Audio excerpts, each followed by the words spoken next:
Assalamualaikum warahmatullahi wabarakatuh. THR telah menjadi tradisi kalau mau lebaran. Tradisi yang baik dan harus dipertahankan. Yang mampu memberi kepada yang tidak mampu, yang mampu berbagi kebahagiaan pada keluarga yang tidak mampu. Selama tradisi itu terus berpegang pada makna sesungguhnya, yaitu berbagi. Tradisi ini sebenarnya memiliki arti yang baik karena mengajarkan anak kita untuk saling berbagi. Tapi makna THR akhir-akhir ini sudah agak melenceng dari makna berbagi menjadi kewajiban bagi yang mampu dan keharusan bagi yang tidak mampu untuk meminta THR. Terkadang di momen-momen bagi-bagi THR tanpa disadari, orang tua suka mengajarkan anaknya untuk menjadi pribadi yang suka meminta-minta. Terkadang ada orang tua yang sengaja meminta THR terlebih dahulu kepada koleganya atau anggota keluarga yang lainnya dengan alasan untuk anaknya. Sedangkan anaknya tidak tahu apa-apa, dia hanya menuruti kemauan orang tua saja. Akan tetapi perlu diperhatikan, kemungkinan besar hal yang dilakukan oleh bapak ibu akan dicontoh oleh anak-anak di kemudian hari. Sehingga tidak menutup kemungkinan di masa depan ia akan menjadi pribadi yang biasa untuk meminta-minta. Hindari beberapa kalimat yang tidak sengaja membuat anak kita memiliki jiwa pengemis berikut ini. Lihat tuh, ada tante datang. Salim dulu sana, biar dapat uangnya. Tante nih, ponakannya mau salim. Mana nih tante THR-nya buat ponakannya? Tante, ponakannya udah jauh-jauh datang nih. Masa belum dikasih THR sih? Tante kan udah kerja, pasti dapat THR. Bagi dong ke ponakannya. Tante udah ngasih, masa om gak ngasih THR ke ponakannya? Ayo, ikut halal bihalal ke rumah teman mama, dia anaknya orang kaya. Kalau kamu ke sana, kamu pasti dikasih uang. Nah, itu paman udah pulang tuh. Kalau kamu nggak salim, nanti nggak dikasih uang loh. Dan macam-macam ucapan sejenis, kadang yang masih terucap dari lisan orang tua yang kurang mengerti adab. Secara nggak sadar, kata-kata itu akan masuk ke alam bawah sadar anak-anak. Dan kalau itu udah jadi kebiasaan, maka itu akan menjadi karakter. Saya sudah sering bahas di beberapa video saya sebelumnya. Pikiran akan mempengaruhi kata-kata. Kata-kata akan berpengaruh pada tindakan.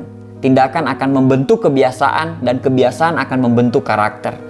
Karakter yang akan menentukan nasib kita menjadi baik dan nasib kita menjadi buruk. Kalau kata-kata yang kita ucapkan selalu minta, ayo minta nak, mumpung lebaran, ayo minta, maka kebiasaan anak-anak kita pun menjadi peminta-minta.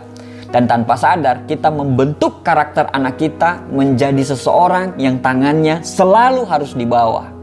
Kenapa kita nggak biasakan anak-anak kita dengan kata-kata ayo nak kasih, ayo nak kasih nak, mumpung lebaran, ayo berbagi nak, walaupun dikit, ayo nak, mari berbagi. Itu lebih elegan daripada harus meminta-minta. Berarti kalau dikasih harus ditolak dong. Nggak gitu juga. Kalau dikasih ya diterima dan ucapkan terima kasih. Berapapun jumlahnya, jangan dibanding-bandingkan. Karena bukan nilainya, tapi keikhlasan karena sudah mau memberi, walaupun mungkin mereka lagi kesusahan. Jangan sampai sudah dikasih tapi masih saja nyinyir. Om sana ngasihnya lebih banyak, om ini ngasihnya dikit. Tante sana ngasihnya duit merah dan tante ini ngasihnya cuma duit hijau. Parah banget sih kalau sampai begitu. Padahal tanpa sadar derajat yang ngasih berapapun jumlahnya itu pasti lebih baik daripada hanya mengharapkan dan meminta-minta. Apalagi di zaman pandemi seperti sekarang ini. Banyak sekali keluarga yang dulunya mampu, sekarang udah nggak kayak dulu lagi. Momen lebaran adalah momen berbagi, momen silaturahmi. Berbagilah walau sedikit. Jangan mau menjadi orang yang selalu dikasih. Tanamkan ke anak-anak kita bahwa walaupun kita lebih miskin daripada keluarga yang lainnya, tapi pantang bagi kita untuk meminta-minta. Justru tanamkan ke anak-anak kita bahwa kita harus berbagi dan kita harus memberi. Titik. Dalam Islam pun kita dilarang untuk meminta-minta. Barang siapa meminta-minta padahal dirinya tidak fakir, maka seakan-akan dia memakan bara api. Dalam Islam, kita diajarkan sebaik-baiknya manusia adalah yang bermanfaat bagi yang lainnya. Jika kita tidak mampu menebar manfaat, maka Islam juga mengajarkan kita untuk memiliki rasa malu dalam takwa. Termaksud rasa malu dalam meminta. Jadilah seseorang yang menjaga harga diri yang tinggi sebagai seorang muslim, yang mau membuatnya tidak mau merendahkan diri demi hanya rupiah. Biarkanlah anak-anak kita melihat betapa kerennya orang tua mereka. Saat orang tua teman-temannya yang lain selalu meminta THR, tapi orang tua mereka malah melarang dan malah mengajarkan mereka untuk berbagi walaupun mereka tidak berkecukupan. Tangan di atas selalu lebih baik daripada tangan di bawah.